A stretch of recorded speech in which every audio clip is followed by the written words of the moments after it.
In Singapore. It's Lim Tean after work again. It's 5 o'clock on the fourth day of the general elections. And so we are moving into the final weekend of the GE now. I bet it will be a very frantic weekend with all the candidates, campaigning. But that should be the way. And I think it is a disservice. It is a ripoff to the Singapore people that our campaign period is so short. And of course, Lee Hsien Loong holds all the cards, doesn't he? He decides when to call. He calls the elections barely 2 days after the whole lockdown is lifted. And you would have thought that the Singapore people deserve a lot more time to get involved with the elections, to understand the issues that are so critical to the future of our country. But those are the cards we are dealt with, and we have to make the best of them. But I want to tell you this. I am very excited about the contest in Jalan Besar. I think we have a great chance to kick out Josephine Teo and her PAP colleagues there. I'm appealing to you for help. I'm appealing for people to come forward as volunteers, to give us their time, to help us reach our goal. And I'm appealing to you also for your donations. We need money to finish off the race with a bang and with victory on the 11th of July. So please, my fellow Singaporeans, I'm appealing to you for your help and for your money. What did you think of the debate the other night? I know there's been a lot going about in social media and all that. To be honest with you, I thought it was a rather tame affair. I do. If I had been there, I think it would have been a lot more explosive and fiery, because I'm that type of person. I would not have taken the nonsense that Vivian Balakrishnan was throwing at Chee Soon-Juan. He said Chee Soon-Juan was perpetuating a falsehood by claiming that the PAP was aiming for a 10 million population. I tell you, it is also one of the planks in People's Voice in our platform that we are against a 10 million population.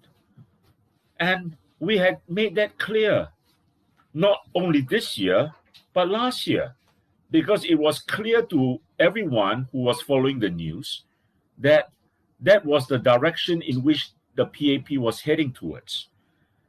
So why? Ask yourselves why. Why, when PV had come out to oppose that 10 million population, and we did it even before SDP did. I believe I'm correct in saying that. Why was there no pushback by the PAP then, saying, oh, Lim Tean and PV, you are uttering a falsehood? All right? Why didn't they push back then? Why only now, when the general elections have started? My friends, go and check the records.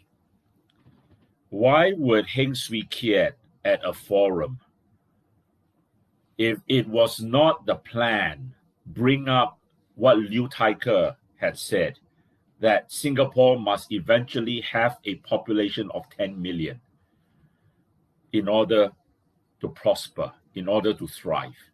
Why would anyone do that? If I disagree with someone's view that we should have a 10 million population, would I cite that person? Would I? And then you had the SDP chief, I can't remember her name now, is this lady, who said that, oh, by 2030, our population density would be 13,700 per square kilometer. And that works out to about 10.5 million people. All right? Now, why would the HDB chief be citing those figures if, the plan was not for a 10 million population?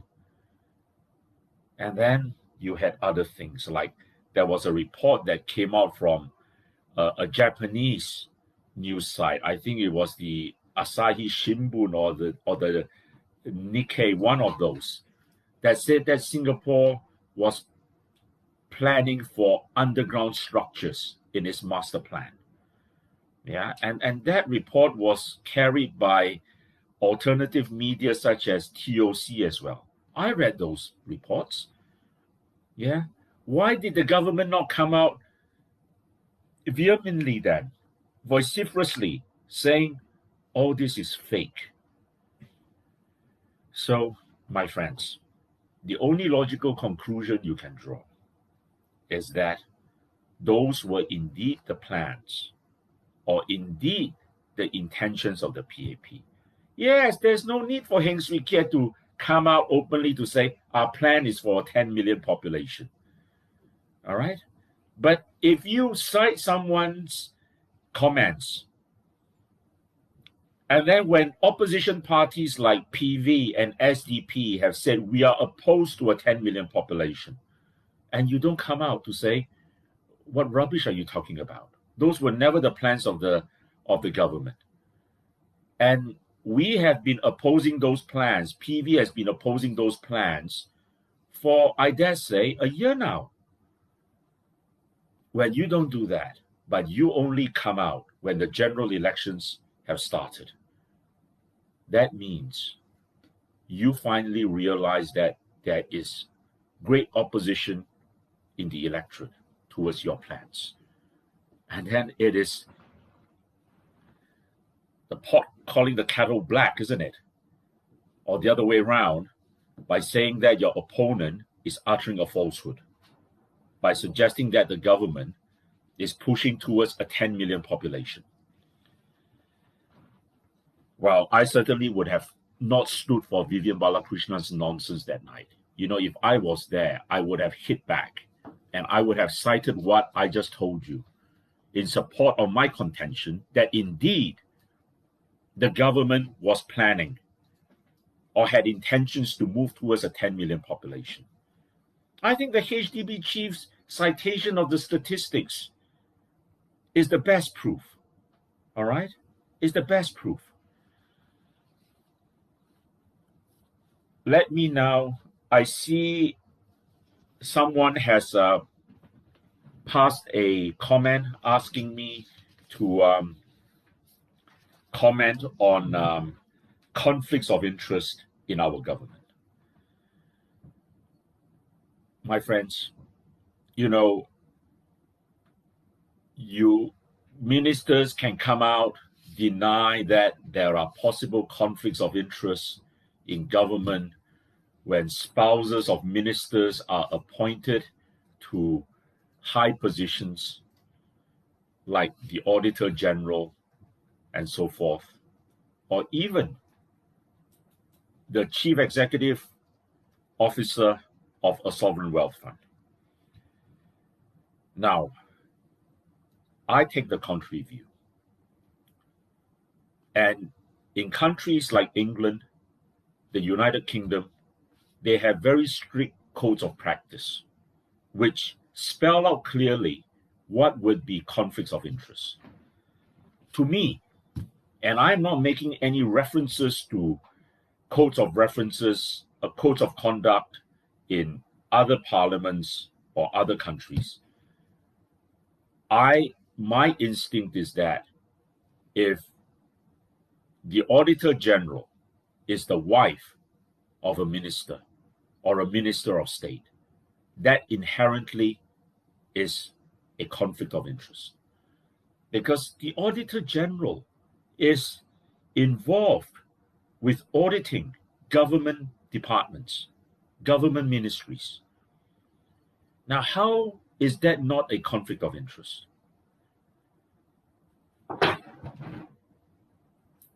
If you elect candidates from people's voice into parliament, I assure you one thing, we will be speaking up on this matter.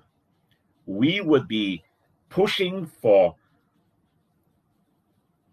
codes of conduct which will eliminate the possibility of spouses of ministers or ministers of state from taking up or being engaged in important positions of responsibility in government, such as the Auditor General and the CEO of a sovereign wealth fund. So that is my position. And I think that these things must be resolved because they are undermining the confidence of Singaporeans in the very underpinnings of our public institutions. And conflicts of interest is a huge deterrent to that confidence being sustained and being built upon. Now, I also want to talk about the COVID situation. Today I read in the news, since February, People's Voice was the only opposition party that called out the government on its handling of COVID at a time when no other parties did so. We knew that what the government was doing was dead wrong. And we were proven right, weren't we? On April the 3rd, when Lee Hsien Loong made that dramatic U-turn. All right? So I do not want to belabor the point. But what I want to labor on is this. This election should in no way have been called. The COVID situation is not stable. If I'm the Prime Minister, I would have never called the elections at this time. There are still a good 9 months before elections have to be called. Not until April 2021 do elections have been called. I would spend this time, this period, the next 9 months, controlling the situation and making sure that COVID comes down to almost 0 cases in our community before elections are called. We still have triple-digit cases every day. All right? And yesterday, it was reported that there are now 9 cases found in this one block 111, I think, in Street 11 of Tampines. How coincidental, isn't it? 111 and Street 11. You almost have to play with the numbers to have that type of coincidence. And what does that show you?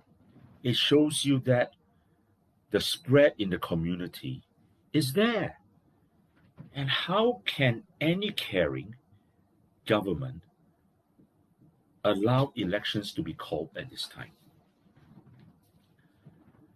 It is just, to me, unfathomable. And that is why, my friends, I tell you, when you go to the polls on the 10th of July, you should punish the PAP. You should punish the PAP for endangering your safety. In the state of Wisconsin in the United States a few months ago, they called elections when COVID was rampant. And after that, they found, I think, at least 30 over cases of people who were infected with COVID as a result of the elections. And I had written a post some months ago where I showed people that Israel had only quite a small number of cases of COVID. And then they went to call elections. And you know what happened like a month after those elections were called? They had over 13,000 cases of coronavirus. So please don't tell me that you can conduct safe elections in such an environment. I will not believe you. And I don't think that any right-minded person would believe you. Because a general election on polling day, it becomes a mass event. All right? And you are just defeating all the logic and all the rules of social distancing by conducting such a mass exercise at a time like that.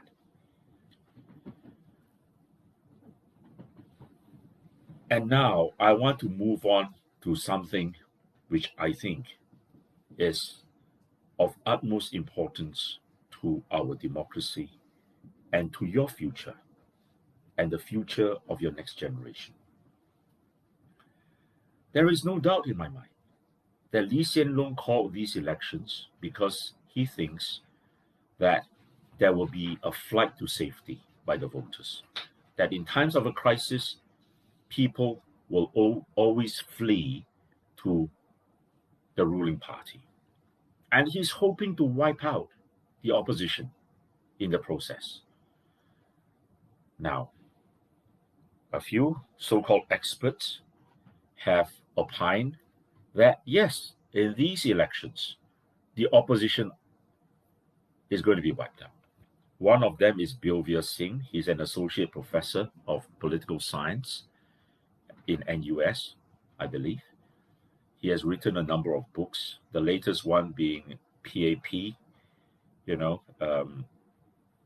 It's about the PAP and how long it has been in place as the government.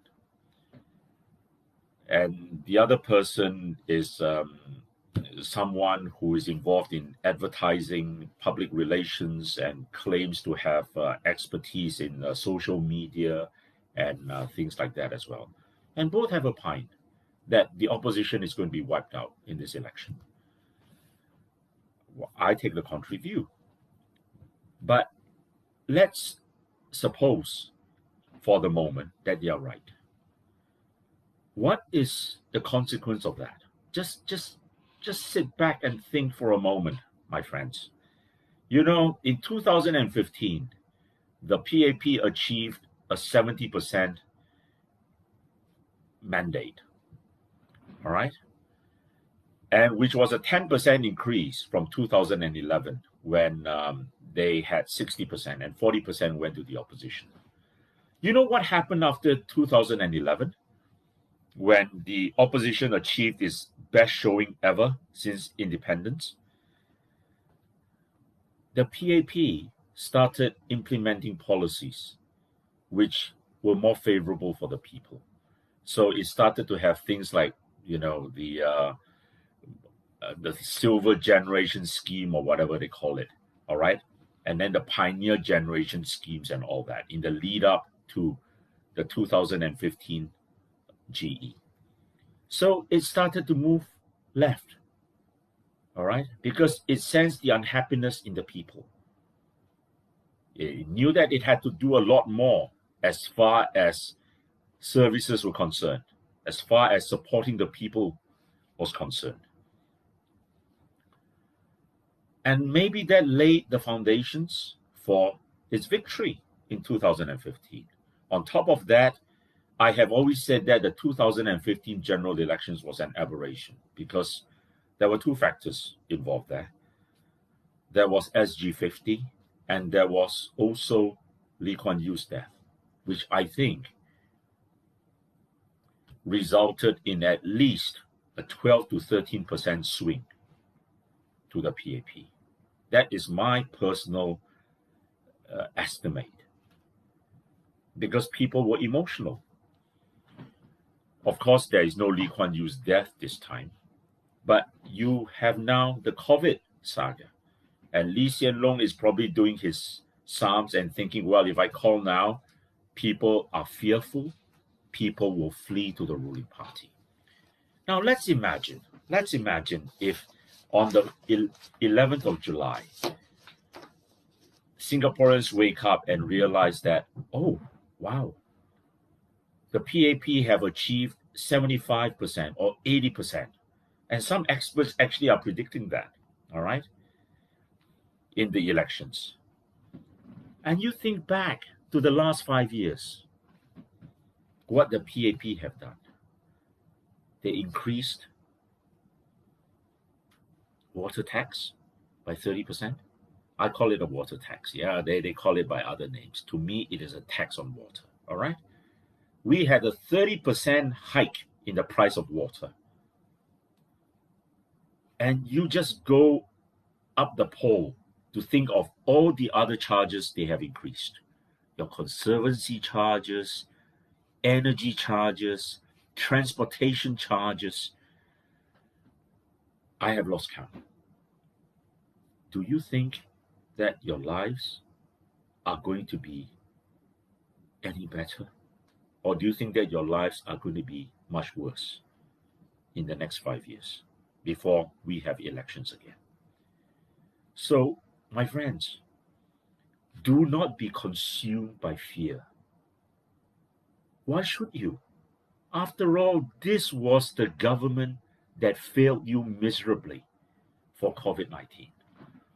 This was the government which has plunged Singapore into a failed state as far as COVID-19 is concerned.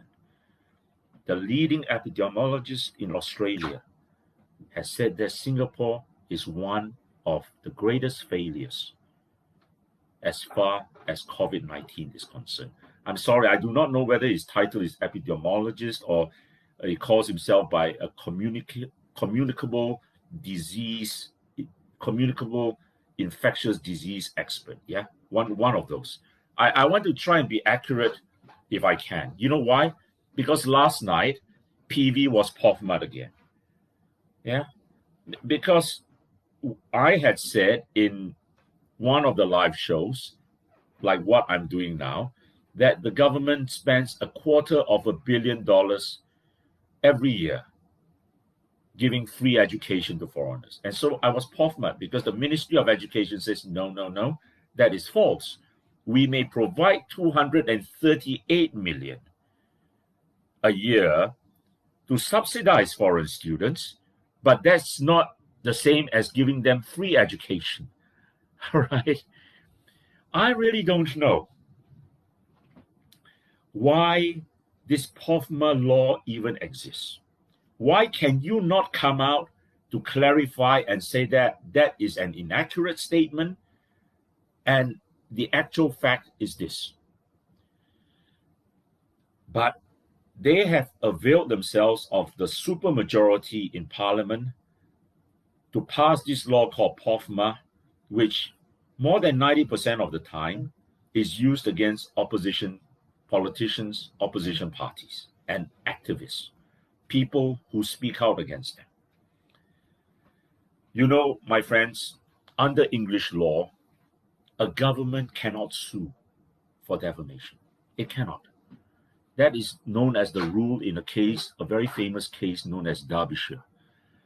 And the basis for that decision, which went to the highest court in England, in those days known as the House of Lords, the Judicial Committee in the House of Lords. And the House of Lords said this: governments cannot sue for defamation because government is accountable to the people. And so it is the purpose of government to explain to the people when it feels that it has been wrong. But here in Singapore, we have the PAP passing laws telling people, in effect, I am the arbiter of truth. All right? And if I don't like what you say, all right, I have the powers to tell you that you are making a false statement. So, you know, the press, and then they send out all these media statements to the press, and the press comes to hound you. I don't even bother with the press anymore, my friends. You know, when I get calls from the Straits Times or Channel News Asia asking me for my comments on the POFMA, frankly, I don't pick up their calls. Yeah, I don't pick up their calls because I find the whole system so ludicrous, it's not worth spending time on. All right? I want, in this campaign period, to address the Singapore people on the issues that are critical to our future and the future of your next generation. So I want to ask you to sit back again. and just think for yourselves. Is it in my interest? Is it in the interest of my next generation to give the PAP such a powerful mandate at 70%, 75%, or even 80% and wipe out the opposition? No, it is not in my interest. And never give in to the fear-mongering of the PAP that there might be a freak election, that on polling day, they will no longer be the government. Because that was exactly what Koh Boon Wan did in 2015, didn't he? 4 days out from polling day, the fear-mongering started. But you must think for yourselves. You must realize the advantage to you of voting in a strong opposition. Perhaps even an opposition that can deny the PAP 1/3. Because if you do not deny them 2/3, what will they do? They will amend the Constitution. And what do you get as a result? You get despised schemes such as the Reserve Presidency scheme, which in 2017 basically installed a president for which not a single Singaporean voter voted for. So, my friends, I'm asking you, do not give in to fear. As Franklin Delano Roosevelt said in 1932 when he became president and he made that very famous inaugural speech, fear paralyzes you. It paralyzes your thoughts. It paralyzes your actions. I know many people have asked me to address this issue of fear. It is not an issue that can be easily addressed because it is an issue that every individual must overcome. All right. Now, many people have said Singaporeans fear because of that serial number on the ballot paper. You want my honest views on it? I will say there is no reason to fear that your vote is not secret. Your vote is secret. Do not let all those mechanisms such as shouting out your IC number at the polling station frighten you into thinking that the PAP will know how you voted. They don't know. They don't know. I'm confident of the fact that once you cast your ballot, that is the end of the story. Because at the end of voting, all the ballot boxes are sealed. All right? Let me tell you the process because I've been through this before. The ballot boxes are sealed. They are brought to the counting center where the ballots are counted. And after that, everything is put back into the ballot boxes and resealed. And then you know what happens? They are then brought to the vault of the Supreme Court. And everything is kept in there for 6 months. That is in case there are any electoral disputes about the count. All right? But they are kept in the vault of the Supreme Court. And I have total confidence that no one is allowed access to those ballot boxes once they are in the vault of the Supreme Court. 6 months later, they are burnt. Now, you may ask me, well, then how is it that the boundaries are redrawn, all right, all the time? Yes, I agree. I agree that there's gerrymandering by the PAP in every election. But I tell you how that is done. You know, at the counting center, and that is why the opposition parties are always appealing to all of you out there. to volunteer and come forward as polling and counting agents. And it is a sad case because on polling night, I can tell you at the counting center, there may be 4 or 5 tables, all right, in a hall where the ballot boxes are brought in, and then they are empty, and then they are counted. You see, at every table, every party is allowed about 4 observers, okay, on each side of the table, all right? That is to observe the count. And the PAP always have the full complement of crew there. They have 4, all right? I'm telling you, the opposition would be lucky if you even have 1 at each table. That is how short we are of manpower on polling night. And so the PAP are able to tell when the ballot boxes from a certain precinct are brought in, to know how they have fared in that precinct. Not that they know how you voted, but they know overall how that precinct voted. Do you understand me now? All right? And so I think this enables them to gerrymander. Okay? And it is sad, but I was in a previous party before, the NSP, before I came out to form People's Voice. The opposition parties hardly have any data of how each precinct voted. And that is important data. That is important data going into the next election. And when I was the Secretary General of the NSP and I asked for data, there was no data. So how do you actually plan for the next elections? All right? How do you plan on how to win certain precincts? That is important data. And I want to appeal to you again now. Come forward as volunteers and help us. All right? We need your help on polling day, both as counting agents and as polling agents. When you go into a polling station on polling day, you see that PAP polling agent sitting there, all right? When your name is called, he strikes off your name against the electoral roll. Again, that is not knowing how you voted, okay? He's just taking account that this person has appeared to vote.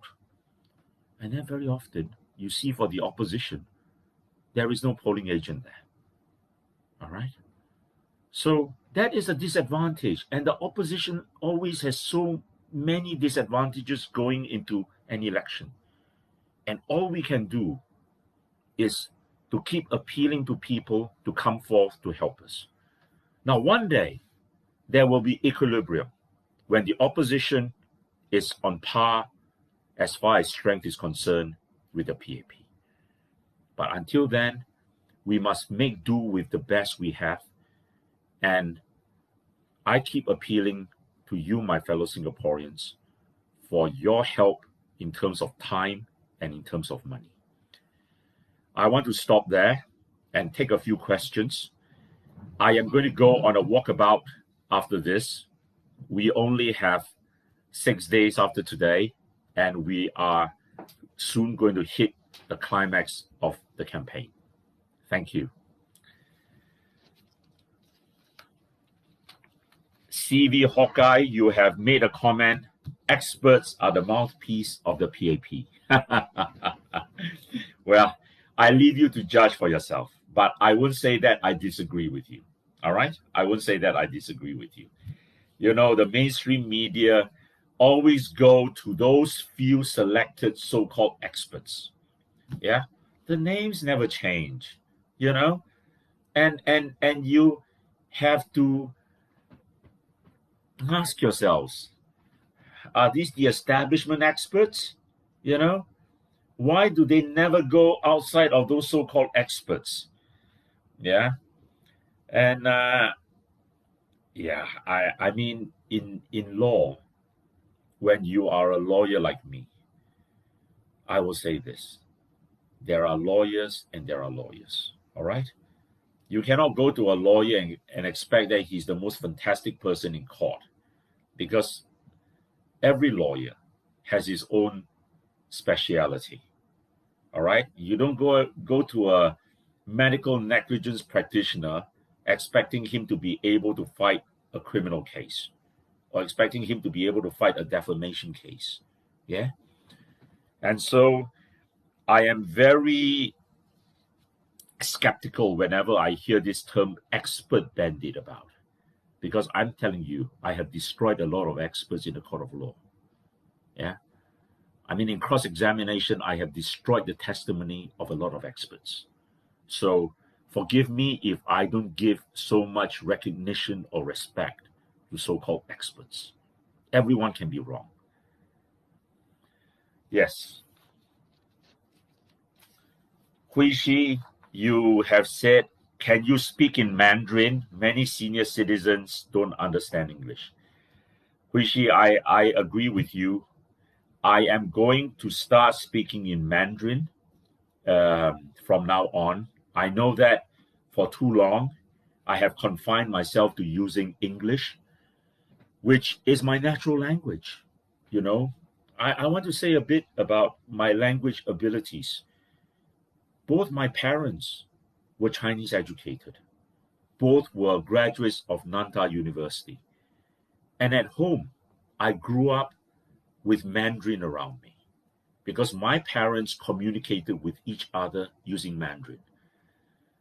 My spoken Mandarin is okay. My written Mandarin has always been problematic, I have to admit. But actually, my spoken Mandarin is quite good. And in the past, whenever I've gone to places like China, after 1 week there or 10 days, I can almost speak, like a native Chinese speaker. I do have that ability to adapt quite quickly. But my years living in England and all that have obviously led to a deterioration in my Mandarin speaking skills. But I can still do that. And I think you have an advantage when you grow up in a Mandarin speaking family because you're listening to that all the time. 我的华语还是可以，没有问题，你知道吗？就是要读这个华语呢，我觉得现在我很辛苦，要写呢更辛苦，但是要讲呢不是一个问题。I also grew up speaking Hokkien, and my Hokkien was fantastic when I was a young boy. Yeah, I'm telling you, my mother once told me and was telling her friends, my Hokkien was so good, it was unbelievable. But again, when I went away to England to study, I never used the dialect. And, it has deteriorated markedly. And the Hokkien I speak is not the Taiwanese Hokkien. It is actually the Penang Hokkien. Because my father went to a very famous school in Penang called Zhongling. My father came to Malaysia as a young boy with his father when they escaped from China during the final days of the Kuomintang and Communist Party of China fight. And they landed in Kedah, and my dad grew up in Alostar, but he went to Penang to study. And he then subsequently came down to Singapore for his university, and that was where he met my mother. And my mother had grown up in Medan, in Indonesia, North Sumatra. And if you look at the map, Medan is almost on the same latitude as Penang. And so the Hokkien that the Chinese in Medan speak is the same as the Hokkien that the Chinese in Penang speak. So my Hokkien is not the Taiwanese Hokkien, but it's the Penang Hokkien. Okay, so I can speak that. 我是会晓讲福建话，是讲我就已經講了不好。我希望呢落來我會使用福建話加其他嘅新加坡人講話。And I also want to tell you one thing. I went to Montfort. I went to Montfort Primary School, but I left Montfort Primary School in primary one to go and live with my family because at that time my dad was a diplomat in Moscow, in Russia. And I didn't return to Montfort Primary School until I was in primary four.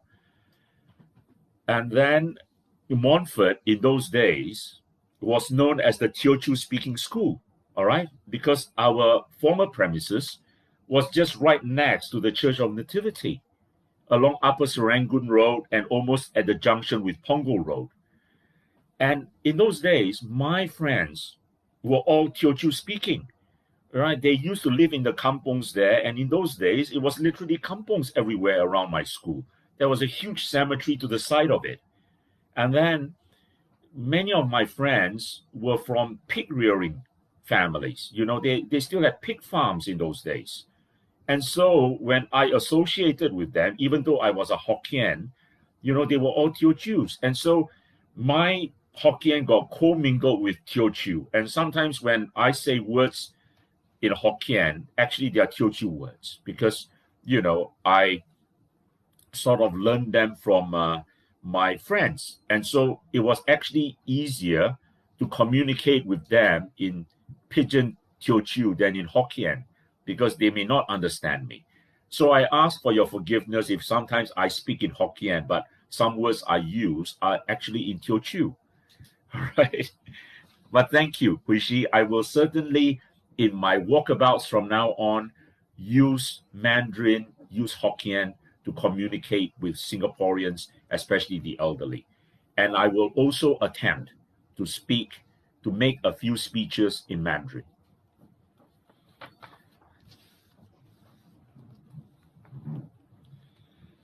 Sean, you have made the comment how sad that the PAP do not have the confidence to settle the virus issue in 9 months.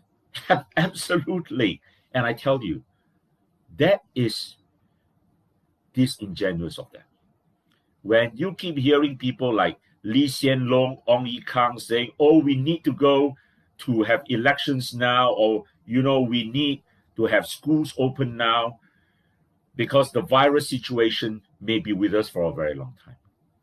Why was it that New Zealand could declare itself virus-free after a severe lockdown of, I think, a month or slightly in excess of a month? They took decisive action, all right? Which was what we suggested right at the outset. You've got to go decisive. Why is it now that so many countries do not allow Singaporeans to go in? Do not be fooled by the PAP narrative that the situation is contained, that it is only in the foreign workers' dormitories that, you know, you still have this triple-digit number of cases. The fact is, we do not know. There has not been extensive testing in the community. And if at all, the 9 cases in Block 111 yesterday, I think should sound the alarm bells and raise the red flags. Yeah. And as I've said earlier, if I am the government, if I am the Prime Minister, I would spend the next 9 months totally getting rid of COVID. I would not even rush to reopen my borders. All right? And again, that is a false narrative. Oh, we have to remain open to the world. You heard that, right? You heard that from Lawrence Wong and Gan Kim Yong in the early days of COVID. And what has that resulted in? That has resulted in almost 45,000 cases today. One of the greatest failures in the world. Singaporeans not being allowed to travel to other countries. And you know what? The sad part is untold economic damage.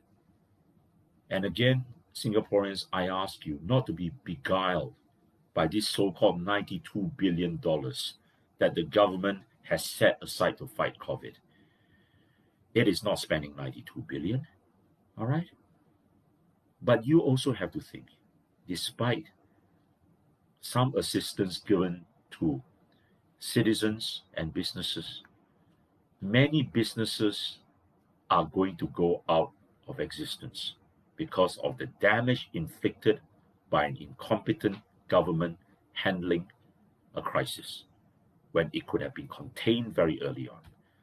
If only the PAP had adopted the suggestions of people's voice in early February, I tell you, we would have been out of this crisis by the end of February or mid-March.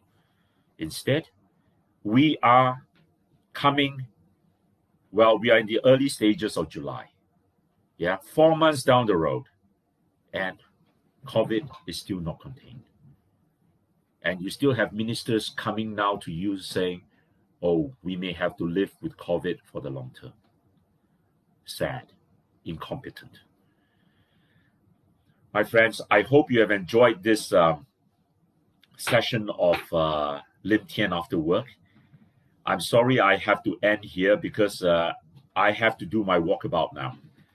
But I thank you for listening and for watching me today. Thank you very much.